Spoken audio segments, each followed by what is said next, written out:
Même si tu es stérile, même si aujourd'hui tu n'as pas toujours d'enfant, Dieu t'aime. Et Dieu t'aime de vrai. Dieu t'aime.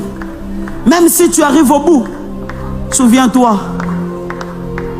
Et c'était lui qui a pris les clous.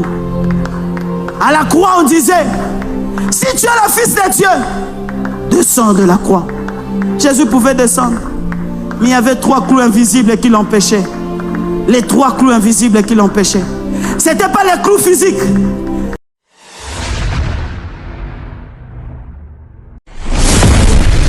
Je refuse tout évangile qui me sépare de Dieu, malgré mes péchés. Je refuse tout enseignement qui me sépare de Dieu, malgré mes péchés. Non, non! L'amour de Dieu est plus fort.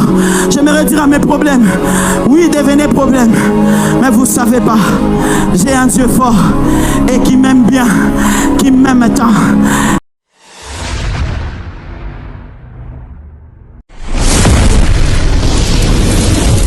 Tous les prédicateurs vont te dire, on n'est pas né prédicateur, on n'est pas né ce que nous sommes, c'est l'amour de Dieu. Moi je me suis converti à cause de l'amour de Dieu. J'ai vécu une vie sale, j'étais méprisé, délaissé. Moi on me disait, je parlais comme une fille. Et vous savez, quand vous grandissez avec des amis garçons, tout le monde me critiquait. Je me disais, mais c'est quoi? J'ai appris à prendre des histoires pour que ma voix devienne... Pour que ma voix devienne comme ça. Je me détestais, il m'arrivait. J'arrivais même pas à bien m'habiller. Je n'avais plus l'estime de moi. Je m'aimais pas. Je pouvais aimer les autres, mais moi-même je m'aimais pas. La dépression totale. Mais quand on était là un jour, on parlait de l'amour de Dieu. Je me suis dit, c'est qui cet homme? C'est qui donc? Il peut m'aimer, il peut me transformer, il peut rendre ma vie, il peut rendre. Oh, cette femme, elle pensait qu'elle allait à l'abattoir. Mais si seulement elle savait. Si seulement elle savait. Des fois, tu as l'impression de ne pas comprendre. Mais j'aimerais te dire, si seulement tu savais combien Dieu t'aime. Je pleurais en route. Je pleurais. Vous savez, l'amour de Dieu, quand tu rencontres ça, tu peux tomber. Tu peux tomber. Parce que tu as rencontré quelqu'un qui t'aime sans raison. Surtout les gens qui vivent des injustices en famille. Tu vis avec une marâtre, tu vis avec ta tante, quoi que ce soit, mais tu sens que tu n'es pas bien traité. Tu sens qu'il y a des injustices. Supporte, mais il y a un amour qui t'aime malgré tes défauts, malgré tes insuffisances. Si même une mère peut oublier son enfant, mais Dieu ne t'oubliera jamais. Ne t'oubliera jamais. J'aimerais que tu le retiennes, que l'amour de Dieu a précédé tes efforts. Si tu le veux, on n'arrive pas dans la sanctification parce qu'on pense qu'il faut qu'on fasse des efforts pour être sanctifié. Non! Je suis sanctifié. Dieu a payé le prix de mes péchés. Je suis saint. C'est ainsi que je ne peux plus pécher parce qu'on m'a déjà sanctifié. Il a pris la pierre qui devait tomber sur moi. Il a pris. Il a pris. Même si tu es stérile, même si aujourd'hui tu n'as pas toujours d'enfant, Dieu t'aime. Et Dieu t'aime de vrai. Dieu t'aime. Même si tu arrives au bout, souviens-toi. Et c'était lui qui a pris les clous. À la croix, on disait, si tu es le Fils de Dieu, descends de la croix. Jésus pouvait descendre, mais il y avait 3 clous invisibles qui l'empêchaient.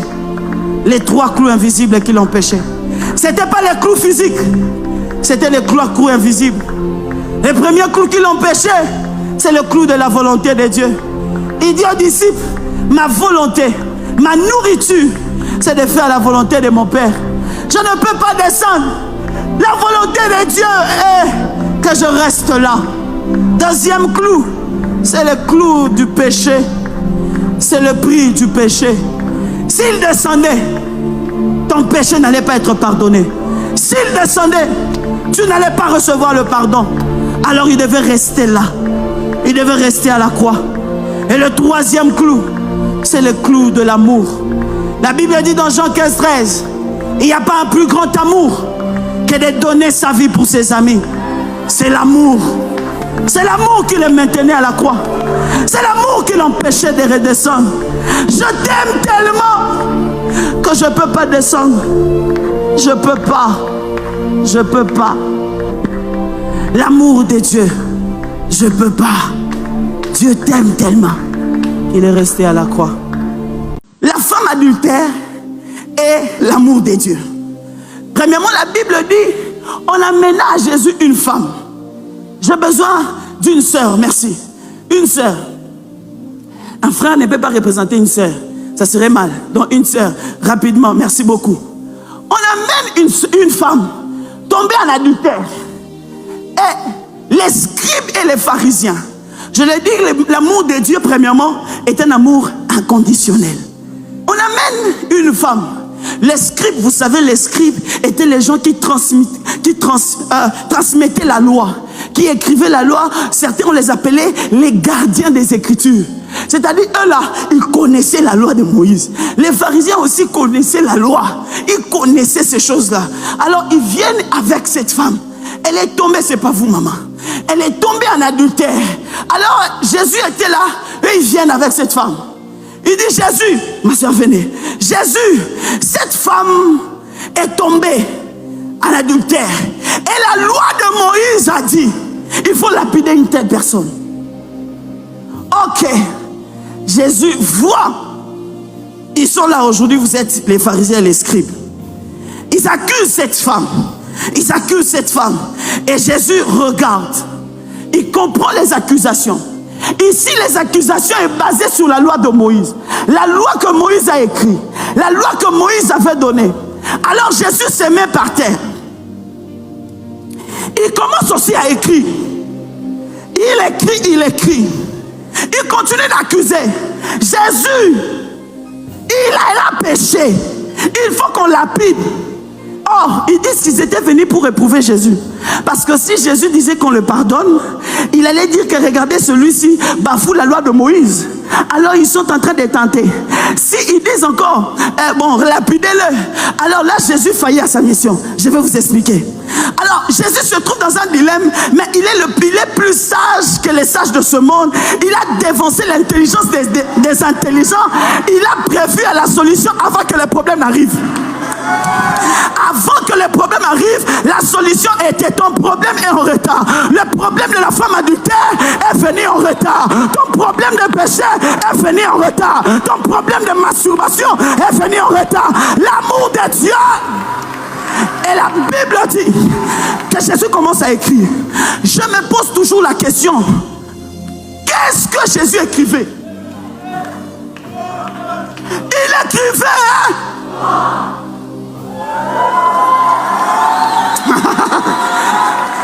Deux fois quand tu médites, faites parler la Bible. Moi quand je lis la Bible, je cherche à savoir. Saint-Esprit, s'il te plaît, il écrivait quoi? C'est pas les ménéménétéké, non. Quand c'était les ménéménétéké, on a vu, on a lu ça. Mais qu'est-ce que Jésus écrivait? Le problème c'est quoi? Ils sont venus avec une loi qui était écrite. Ils ont dit que Jésus, Moïse avait écrit que cette femme devait être lapidée. Il y a des lois de famille qui ont dit que tu ne dois pas te marier. Il y a des lois de famille qui ont dit, les parents ont fait des histoires, les aïeux ont fait des histoires. Vous dans votre lignée, les gens ne se marieront pas. Vous dans votre lignée, vous serez toujours. Le problème c'est qu'ils ne savent pas. C'est que celui qui a écrit, c'était son... C'était dans la présence de celui qui avait donné la loi.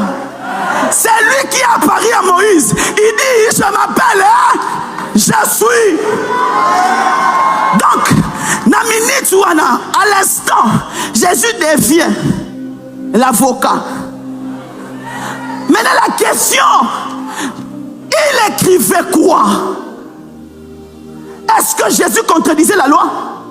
Est-ce que Jésus changeait la loi? Non. Il accomplissait la loi. C'est-à-dire il y a une partie de la loi qui n'était pas encore accomplie.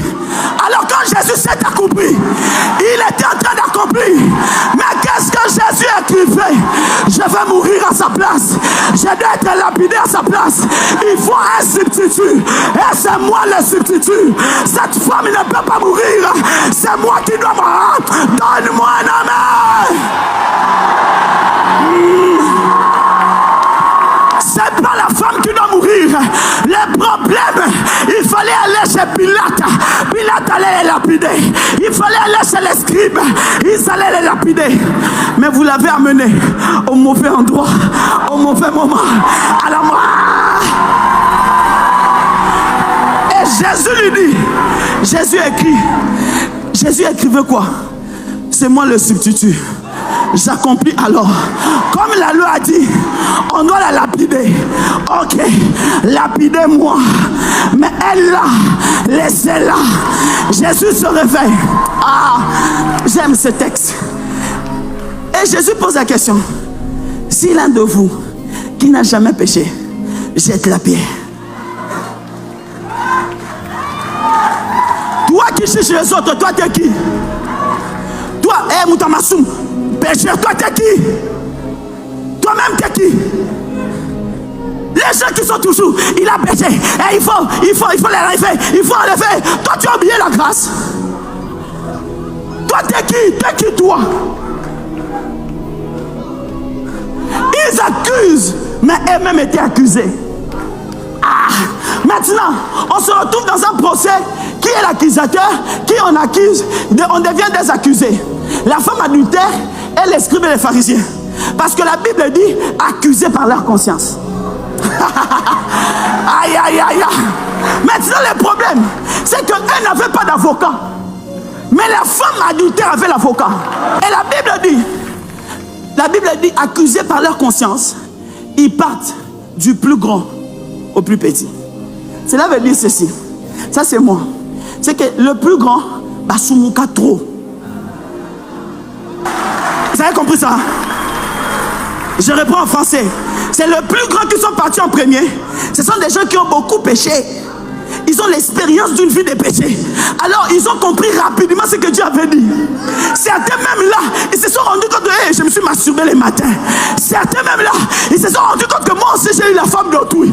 Ils se sont rendus compte. Les plus petits sont ceux peut-être qui se disent que je suis saint, mais ils sont pécheurs. Ils se disent j'ai une bonne éducation, mais tu es pécheur. Vous n'avez pas peut-être l'expérience du péché, mais toi si tu es pécheur. Donc lui, il est plus grand quand tu es plus petit, mais tu es pécheur. Je refuse tout évangile qui me sépare de Dieu, malgré mes péchés. Je refuse tout enseignement qui me sépare de Dieu, malgré mes péchés.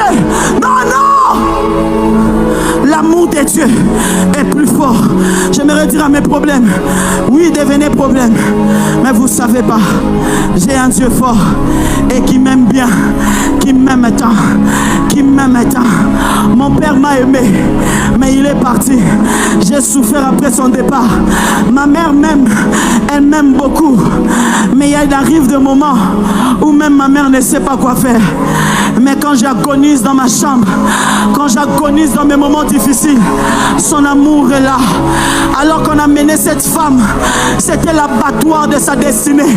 C'était l'abattoir de sa destinée. Elle se disait que c'est fini. Et moi c'est fini.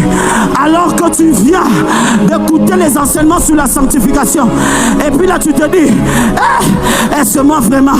J'aimerais te dire, l'amour de Dieu va venir t'aider. Il arrive de fois, tu as envie de craquer, tu as envie de perdre le pédale, tu as prié tellement. Ah, mais quand je pense à l'amour de Dieu, la Bible dit, quand je pense au poisson, quand je pense à l'absinthe, quand je passe au même moment, je suis triste, je suis abattu, mais ce qui me redonnera de la force, ce qui va me relever, c'est que les bontés de l'Éternel ne sont pas épuisées. brisé. Ses compassions ne sont pas leur terme. Dieu le renouvelle. Et chaque matin, c'est un Dieu nouveau. C'est un Dieu nouveau. C'est un Dieu nouveau. C'est un Dieu nouveau. C'est un Dieu nouveau. Un amour nouveau. C'est un amour qui ne regarde pas ton passé, mais quand il te voit, il t'accueille à bras ouverts. Viens, la Bible dit que tu connaisses la largeur, la hauteur, la profondeur. La profondeur. Ah! Bolingo nini oyo? Bolingo nini oyo? C'est quel amour ça? Bali en famille eko kanga souste. Mais qu'est-ce qui se passe? Mes frères, il m'est arrivé une fois, je dormais, je sentais qu'il y avait des sorciers dans ma chambre. Moi j'ai vécu des attaques comme ça, où tu vois quelqu'un t'apparaître et te donner un coup. Tu te tapes, tu tombes et ils te disent, tu vois comme tu es tombé, c'est fini pour toi, tu te relèveras plus. Ils m'ont dit que tu auras l'AVC, ça va t'avoir comme ça a eu ton père. Pendant que j'étais tombé, j'avais comme l'impression, j'étais dans un berceau divin, j'avais comme l'impression que Dieu était là. Il y a eu une prédication du pasteur qui est revenue dans ma tête à l'époque, que j'étais le choix de Dieu, que Dieu m'aimait tellement. Alors, la Bible est en train de dire, quand Dieu approuve les voies d'un homme, il dispose ce que eux pensaient. Dieu l'a transformé. Dieu l'a transformé. Dieu l'a transformé. Je suis venu relever quelqu'un. N'abandonne pas. L'amour de Dieu a précédé tes efforts. Ce que tu fais, c'est pas pour être aimé de Dieu, c'est pour récompenser ou c'est pour être reconnaissant. Mais Dieu t'a aimé avant que tu l'aimes. C'est l'amour qui nous a aimés. Alors, tu te poses la question, comment je veux aimer Dieu? J'arrive pas à me sanctifier. J'arrive pas à fuir le péché. J'arrive pas. Tu n'arrives pas. Alors regarde à l'amour de Dieu. Jésus aussi n'arrivait pas. Quand il était à l'agonie de la Gethsémane, il dit, Père, éloigne de moi cette coupe. J'arriverai pas. Mais il a pris une décision. Je veux le faire. L'amour de Dieu est un amour décisionnaire. Dieu a décidé de t'aimer. Son amour m'a pris de loin alors que j'étais que pécheur. Alors que j'étais que pécheur. La Bible dit, son amour, il nous a aimés avant qu'on le connaisse. Donc, quand je n'étais pas là, son amour était là. Quand je suis dans le ventre de ma mère, son amour était là. Quand je suis sorti, son amour était là. Son amour était là. J'ai trouvé son amour. Donc, mes problèmes, vous êtes venus en retard. L'amour de Dieu a précédé. Voilà pourquoi maman Nadège dit, son amour a précédé mes efforts de sainteté. C'est-à-dire, ce que je fais, c'est pas ce qui me donne la sanctification, mais l'amour de Dieu produit Ayabashata. L'amour de Dieu, mon frère, ma soeur. Aïe, aïe, aïe, aïe, aïe, aïe, aïe. Le jour où j'ai compris, je ne suis plus complexé dans la vie. Le jour où j'ai compris, même si je manque, je ne serai pas complexé. L'amour de Dieu est plus fort que ma pauvreté. L'amour de Dieu est plus fort que ma stérilité. L'amour de Dieu est plus fort que mon compte en banque. Même si ça ne monte pas, ça n'empêche pas Dieu de m'aimer. Même si je tombe aujourd'hui, ça n'empêche pas Dieu de m'aimer. Même si je tombe aujourd'hui, ça n'empêche pas Dieu de m'aimer. Dieu aime le péché. Dieu est le péché. Mais Dieu ne me hait pas. Dieu ne me hait pas. Le jour où j'ai compris que Dieu ne me hait pas, parce qu'il ne peut pas me haïr. Lorsque Dieu me hait, il cesse d'être Dieu. Parce que l'amour fait l'essence de Dieu. Fait l'essence de Dieu. Fait ce que Dieu est. Dieu est amour. Mais dans toutes ces choses, c'est quoi ces choses? Les malheurs, la pauvreté, les manques, les kembazo, les souffrances, la stérilité, les pertes d'enfants, la mort d'un être cher. Mais dans toutes ces choses, les difficultés de Congo, les tsunamis de Congo, l'Injili de Congo, dans toutes ces choses, vous savez le jour où cette histoire s'est faite, je venais de prêcher Injili. Je venais comme ça, il y avait de l'eau. Je ne savais pas comment rentrer. J'ai prêché grave avec onction, mais j'étais buté au lot. J'ai dit à Dieu, si seulement je séparais l'eau, mais l'eau ne se séparait pas. Dans toutes ces choses, j'étais obligé d'entrer aussi dans l'eau. J'étais obligé d'entrer dans l'eau. Eh, ça qui chasse, c'est pas grave. Mais la Bible dit, dans toutes ces choses, tes enfants sont malades. Tu as ton mari à l'hôpital. Tu as qui à l'hôpital? Les choses ne marchent pas. On te refuse le visa. C'est quoi ton problème? La Bible est en train de me dire, dans toutes ces choses, quelles choses? Cite ces choses. C'est quoi?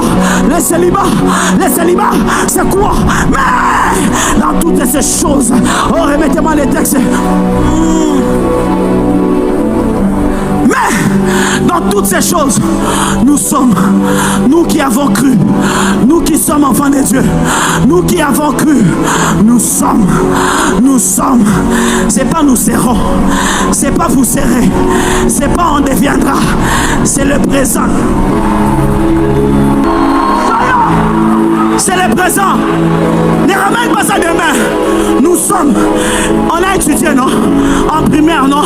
Même si certains ont bouclé les billes il y a longtemps. Mais on sait seulement, nous sommes, c'est au temps présent. Vous êtes, c'est au temps présent. La Bible n'a pas dit, nous serons. Non.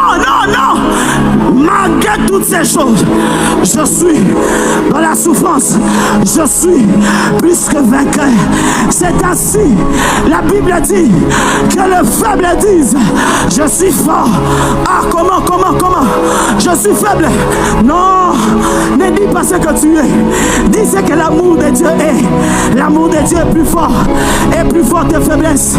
L'amour de Dieu est plus fort que tes inquiétudes. Ah, mon Dieu, mon roi, j'aime Dieu parce qu'il m'a aimé. Alors, même si aujourd'hui on me suspend, oui, je vais accepter papa d'année. Mais je sais une chose, l'amour de Dieu. Voilà pourquoi j'aime mon église. Même si on te discipline, mais on te relève. Parce que nous, on croit à l'amour de Dieu. C'est un amour qui réconcilie. La Bible dit, nous avons reçu le mandat ou le ministère de la réconciliation. Aïe.